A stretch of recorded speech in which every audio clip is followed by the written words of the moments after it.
we're here because Kelly Motley wrote a really important book. So Kelly is a former public relations and marketing professional. She is a wife, she's a mother.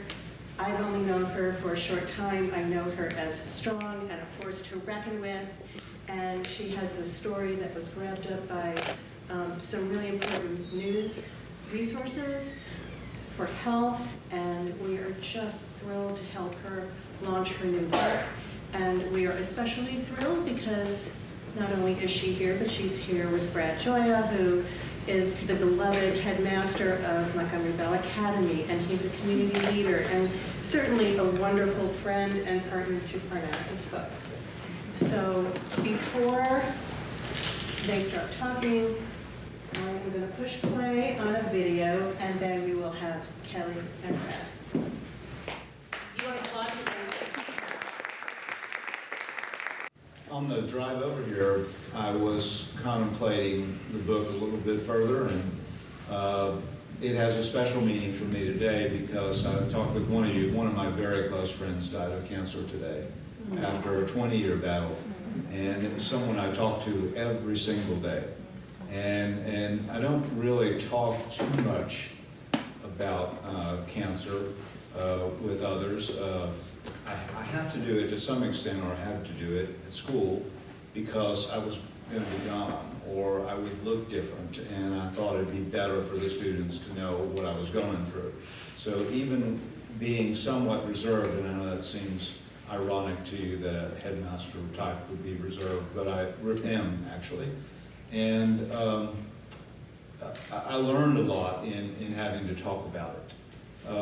And I also thought, coming over here today, that this would be a very good book for anyone who is dealing with cancer or knows someone they're close to that is dealing with cancer.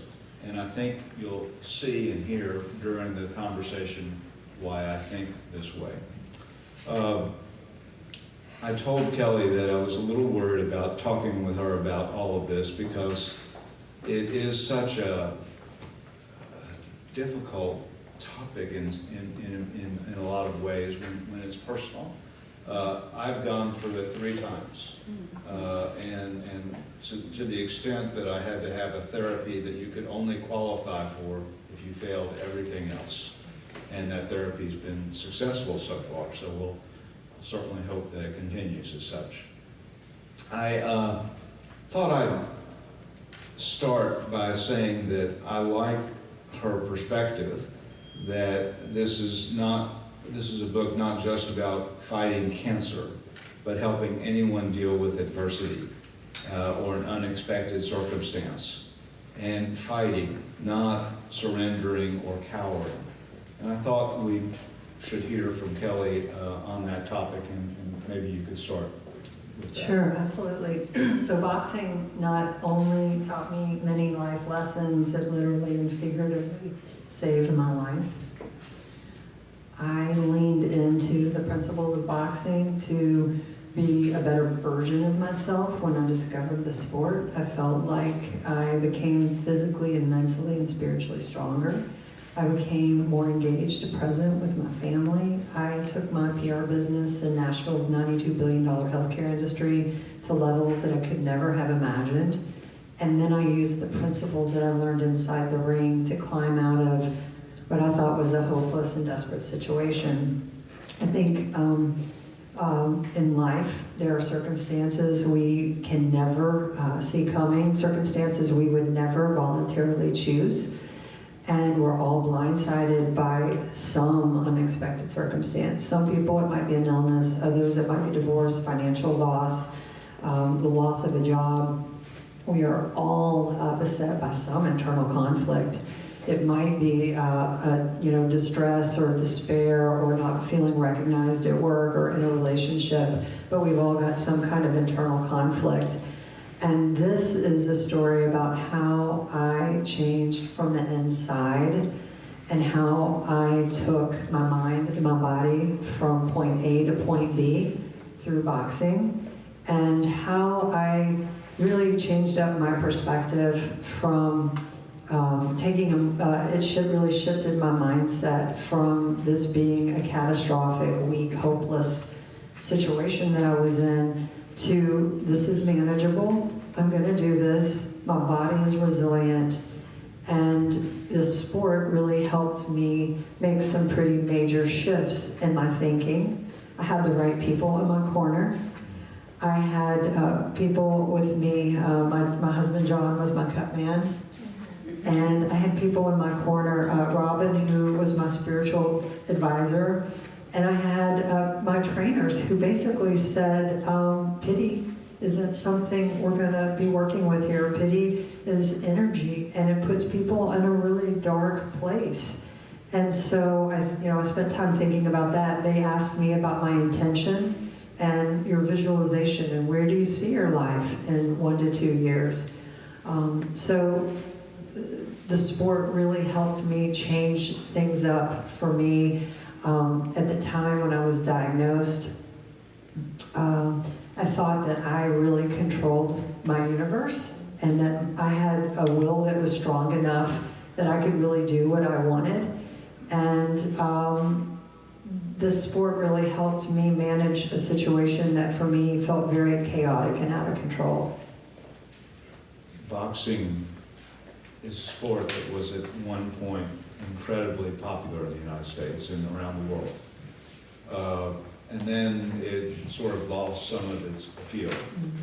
But people like me are kind of mesmerized by individuals like Muhammad Ali and what he seemed to represent and his brilliance, I thought, both as an athlete and as an individual.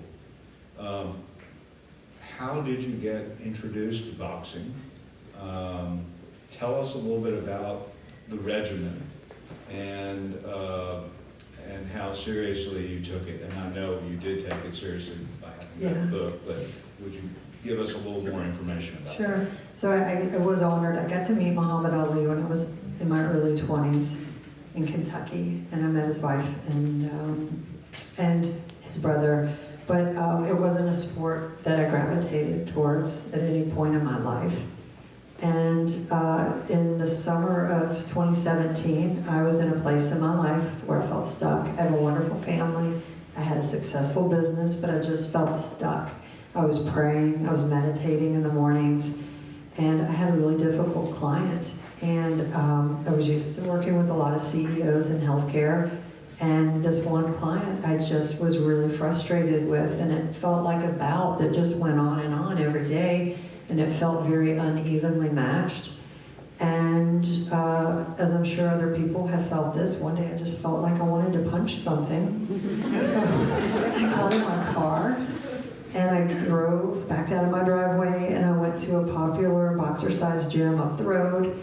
And I went into a group class and just threw angry, flailing, static punches on a heavy bag, not knowing what I was doing, but thinking that I was going to be really good at this boxing thing because I was so angry, not realizing that that's the worst state of mind you want to be in when you're doing any kind of boxing or martial arts. And so I kept taking these classes, and my youngest son, Alex, joined me in these classes, and I felt like we were this kind of special mother-son team at this boxing place in Nashville. And Alex had this very strong interest in martial arts. And we ended up doing Jeet Kune Do together, which is a Bruce Lee style fighting every Saturday. And I clung to these lessons as if my life depended on them. Boxing for me at this point started to become something really powerful in my life. I felt like it gave me new energy and new confidence. And so the Bruce Lee style fighting, I just didn't feel like it included boxing.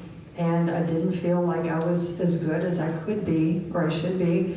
So people around town kept telling me that I needed to train with this professional super middleweight boxer, Sena Agbeko, from Ghana. And I would see pictures of him and thought, this is ridiculous. There's no way I would ever train with him. He was just like so audacious looking. And so many people kept recommending it, so I went and met with him, and he said, we're going to train together for three mornings a week.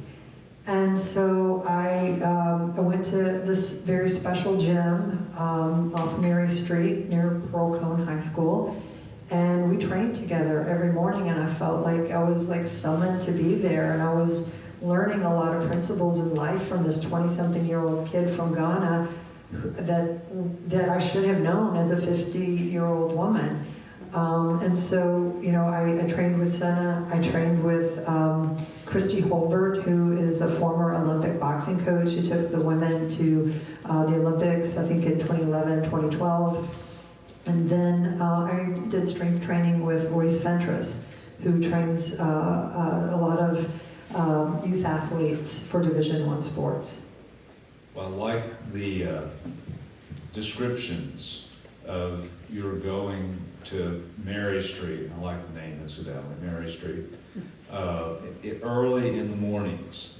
And I thought maybe you could give everybody a little bit of a flavor for what that scene was like each morning that you went. And then I wanted to ask you a little bit about writing the book. What were your inspirations, your discipline, your journey in terms of writing? Because a lot of people have the ambition to write a book, but it takes a certain discipline that, you know, is far beyond just wanting to do it. So maybe in two parts here, talk a little bit about the description that you wrote of the gym, and then the writing process. Right. So crossing over the train tracks off of Charlotte Pike into the Mary Street neighborhood for me is a really, really special neighborhood. It's special for me for a million different reasons. One was that I witnessed the transformation of the neighborhood just being erased, and seeing the homes, and seeing the daycare centers, seeing the churches. And so in the mornings I would just drive really slowly and just like take pictures, because I was thinking it's all going away and no one's really gonna, you know, I was worried that no one was gonna know or remember, you know, this one church. And I really appreciated, you know, the architecture and everything that was there. So that to me was one thing that was important. The neighborhood for me, I felt like I loosened. I started to see with different eyes. I started thinking with a different mind.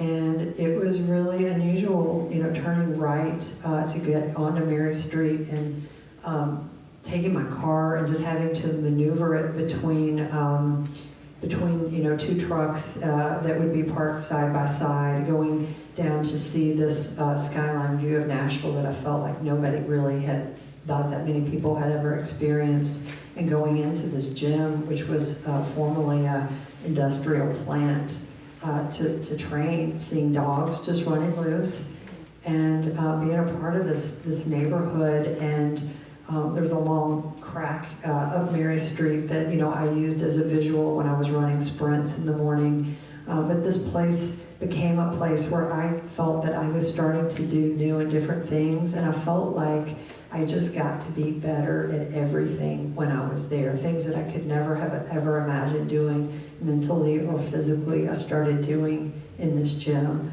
I was able to make calls on my business and call people and do things that I just never thought could be possible. So that to me just became a really, really special place. In terms of the writing, I started writing my book when I was going through chemo. And my inspiration for the book was I wanted to write the book that I wished I could have read when I was first diagnosed, but didn't exist. And the universe just kept calling me to write my book. And I luckily had a large number of journals from all my boxing training. Every single time I would train, I just took notes of what my coaches would tell me. And so I had all these journals stacked up in our family room and decided I was going to start down this path of writing a book. I don't know how many people know Andrew Moranis, but I met with Andrew, I shared with him some of my writings, and he started calling this a book, just real casually. And for me, that gave me the validation that, oh, that's what this is, and I'm going to do this, and I've got this. And so I thought I'd finish the book in the winter of 2020, January, February. I was pretty sure it was finished, it was all done. And I connected with an 85-year-old woman out in California I had never met. She wrote one of the most popular New York Times modern love columns called After the Affair. And touched base with her on LinkedIn in 10, 15 minutes we were on the phone. I started sharing with her what I thought was my book, and she made me realize through a lot of questions that I hadn't really gotten real with my feelings. There was no vulnerabilities, no emotion. So she started asking me a lot of questions, and she and I would talk a couple times a month, and I basically completely rewrote my book after working with Judy Watts. And my trainers were a big part of my book in terms of providing authenticity and really understanding the neighborhood where I was training and different people, you know, help making sure that what I was talking about, the sport of boxing, was all authentic. And that was my process. You made me think about several things that went on in my life this week. I teach English, and I was telling my students the other day that there's no such thing as good writing, just good rewriting. It's so important to take that time to redo things and make sure it is as authentic as you want. And I think you gave us a nice flavor for the descriptions in the book when you were talking about Mary Street, and I was wanting you to do that because I wanted everyone here to have a sense of what it felt like for you personally, emotionally, artistically, going there at, it seemed like 4 o'clock in the morning when I was reading, when you were describing it to me. And I also really enjoyed a lot of the images, symbols, characters in the book. You've already mentioned Cena and Royce Fentress, and I know Royce Fentress, I don't know Cena. Royce is like, he's like one of the strongest looking people I've ever met in my life, so I could imagine the influence he had on you. But maybe if you could talk about 2 other topics that are images or people, the boxing gloves, because that kind of sticks with you when you read your book. You know, you were talking about how you're tying the boxing gloves and how that feels, and I always felt there was probably some analogy between the boxing gloves and what it feels like to go in and have all these things hooked up to you when you go through chemotherapy or some sort of treatment. And then your maternal great-grandmother, who's a fascinating character, and in many respects, I think she probably is a significant connection for the entire book. Yeah. So the gloves were a game changer for me. They represent a lot at the time. You know, I had mentioned I had felt stuck when I started boxing, and I had bought some very large Velcro strap gloves that were really meant for men with big hulking hands because I had paid the $65. They never really worked, but I thought, you know what, you bought them, you're going to use the gloves. And so one morning I walked into the Mary Street gym, and Senna presented me with these beautiful gloves that were Mexican made, that looked like something that they had come out of a Prada gallery. They're the most beautiful gloves. And he had fought in these gloves in a boxing match. And so for me, it felt like, okay, I showed promise. I showed promise from someone who was a professional. And it also represented that I no longer needed to settle for things in my life that just weren't working. And then functionally, they worked so much better for me, and they had laces, and so they required my coaches to tie them up. And it just changed my entire experience. And so I used these gloves when I was negotiating a deal with a new client virtually. I put them on my table in front of me. I used these gloves when I was going through chemo, when I needed a very powerful representation of my strength. So these gloves became just a really important part of my journey. And my great-grandmother, who is in the book, 104, is that right? Yeah, she died at 104. All the women in my family typically lived in their hundreds. And she helped raise me, and I'm her namesake. She was born in the 1800s. And I didn't know until I was an adult that her husband abandoned her in World War I. And I've spoken with a lot of historians. They said this was really common. Paris was the most exciting place to be in the world at that time. But so I had I felt a calling. I had a major health issue where I had an infection in my port. I didn't know really what was going on with me at the time, but I felt a calling to really understand what had happened in her life and with these letters. And so I go into this in my book about a drive to Kentucky and sitting and reading hundreds of letters over a couple days. It's a great story, and I think it does add a significant dimension to the book and is woven beautifully into it. When you talked about your fears about finding out, discovering you have cancer, and kind of the surreal nature of that moment, it certainly resonated with me since I've heard it 3 times. And you're sitting, and I have different oncologists, one who's very emotional, compassionate, and the other who's matter of fact. And hearing it from each of them, the different times, created different emotions for me. But I thought maybe it would be helpful for everyone to hear sort of your own emotions about finding out about having cancer and what you did when you discovered that, and kind of professionally, personally, etc., because it affects everything once you hear that. I appreciate you sharing that.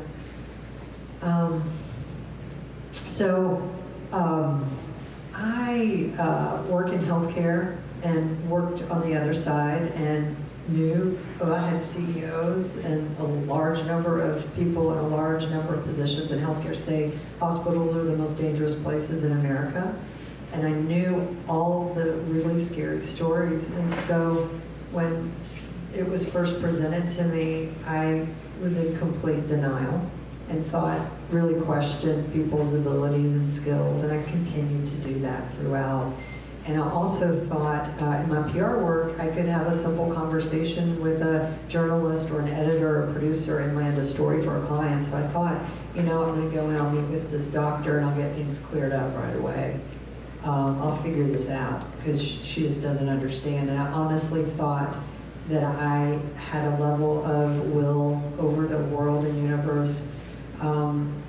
I have an ability to drive up to any store anywhere and land the best parking space. It's like always there and waiting for me. And I just thought, this isn't possible. And so for me, it represented a lot of chaos. It tested my will. It wasn't the path that I saw for myself. And hearing someone say that all of the side effects and what's going to happen to me, and I write about this, it sounded like a Johnny Cash, I've been everywhere man, and then some, and to have this in front of your husband, you don't see your life playing out like this. And so I would have moments of just checking out mentally, thinking, I've always thought about going to Beirut. I think, this might be a really good time. I would think about, I would just check out. And luckily I had my husband, John, who is incredibly smart and gifted to ask a lot of really smart questions. But those were some things that I went through, and it was so strange, going into a hospital, getting ready to go under the knife, and someone there is an MBA parent, and so you talk about the ACTs, and you're talking about how's their son doing, in Israel, or, and you're having these everyday conversations with people right before you're getting ready to take drugs that you would never take in your life and have, experiences you would never have or never want. So it's all very surreal. Most people know that losing your hair is just, it is what it is. If you do 3 rounds of chemo, you're gonna lose your hair. And I was working with an incredible nutritionist, people fly all in from around the world to meet with this woman on healing. I knew all the stories. And she looked at me eyeball to eyeball and said, my clients don't lose their hair. And that was all I needed to know. And so my hair started falling out. And there's a beautiful story about my husband. As traumatic as it was, I fell in love with my husband in a new and different way, just in terms of how he managed that situation. And what he said to me when I was literally, it's probably the most desperate I have ever been in my life when that happened. And I went out to the front porch and he was leaving and I could barely speak. I was like a winded sprinter, like on TV or something. And he said, this is what we're gonna do. And I looked at him, he goes, we're just gonna stop washing and brushing your hair. And to me, I couldn't even have contemplated that. I thought, my gosh, this is the smartest man. You know, no wonder, you know, he has all these degrees and everything. But so for me, the hair piece was so traumatic. And then, and like you said, being in the hospital, I never saw myself ever in a million years. And so it was really painful for me to have my husband and my son see me in a hospital. Frightening part of this whole process is insurance. And she does talk a little bit about insurance. I'll just say before I ask her to that the most recent treatment I've been through is a trial. And the beauty of the trial is that pharma pays for everything. So I don't have to worry about these crazy bills I get, you know, $500,000 or whatever they are, that says, you know, you have to pay this. And that is really unsettling, to say the least, that you have to fight with insurance companies at the same time you're fighting either for your life or, you do mention insurance, and how did that play out for you? So we had met with my then oncologist, and we had all of my treatments all lined up, and then a day or two before I was going in to get chemo, I get a call from her, and it's very rushed, and she said, you know what, we're gonna have to go with a treatment that's gonna be 3 times as harsh, and the side effects, and it's gonna be 3 times as long, and it's because of the insurance company.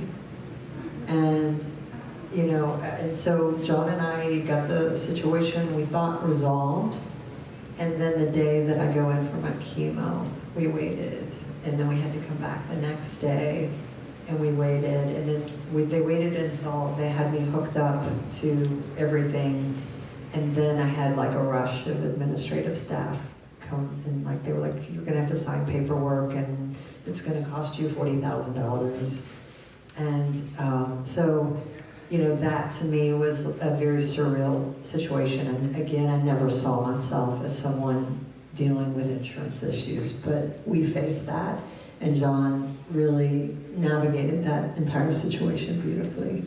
One of my friends asked me to talk to a member of the Supreme Court, Tennessee, who's going through this, and she's single, and she's kind of like our spirits, thinking we're going to will through all of this.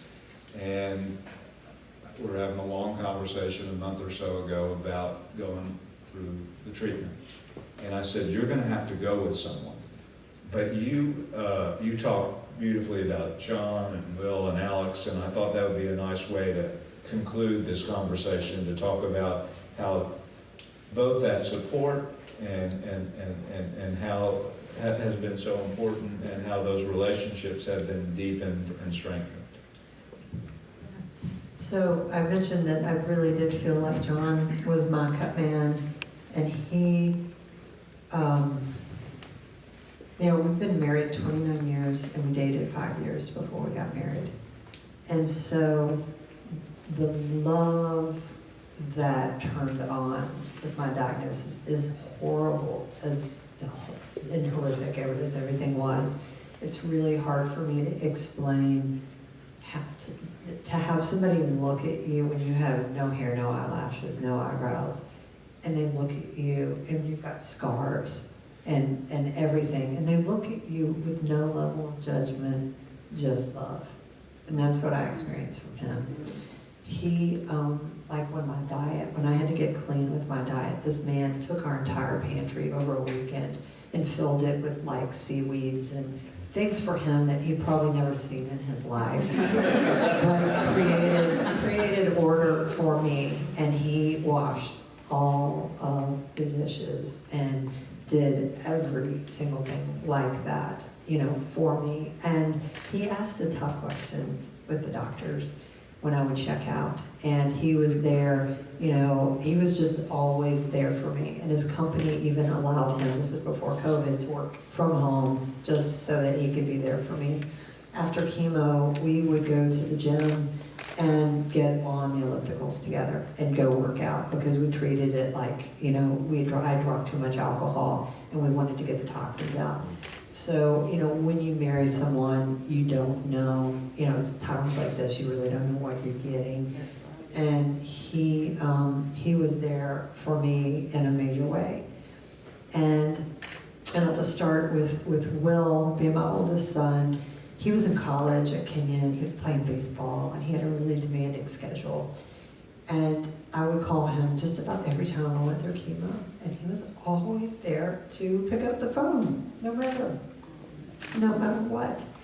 And then after I had gone through everything, he played the very best baseball game of his career in Florida, and I didn't have any hair at the time, and it was kind of weird, but he played the very best game of his entire baseball career, and at the end he gave me the ball, the winning ball. He came out and gave that to me, and I just felt like I felt like I had won something major. And Alex, and you can see some of the symbolism in my book here, but Alex, he taught me through a lot of the stories I share that the inconceivable in life can happen. And what he went through, and I'll let you read about it in the book, but the physical horrific situation that Alex went through led us to the Jeet Kune Do, which led me to boxing, which gave me these principles to get through a situation in which I thought I couldn't get through. So, and my family the boys were just constantly like strong, determined, you're capable, you're resilient, and we're gonna move through this. And so having a family like that in my corner, was incredible. Well, you've given us a really great, authentic feel for everything, and let's join in applause for what you've done.